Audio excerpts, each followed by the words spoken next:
বাজাই সবসময় একটু রিদমিক গানগুলোকে চুজ করি। তো ওইখানেও যাতে আমাদের এই গানটার একটা কি বলে কল থাকে যে এই টাইপের গান দরকার। তো আমি তখন ভাবলাম যে আচ্ছা ঠিক আছে। এই টাইপের গান আমি কখনো সাধারণত আমার নিজের বানানো খুব কম হয়েছে।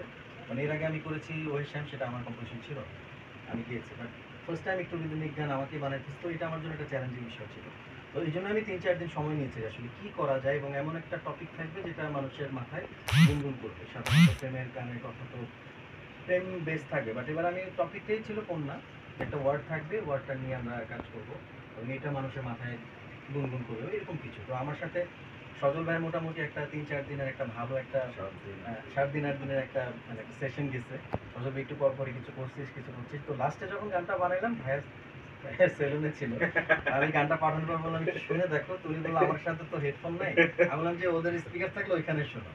ওইখানে যখন শুনছে উনি ওই পার্লার থেকেই ফোন দিছে যে ইমরান গান গাও, গান ভালো আছে। তখন আমি একটা সাহস পেলাম যে না পাই। তখন একটা ডেমো স্ক্র্যাচ ভার্সন ছিল।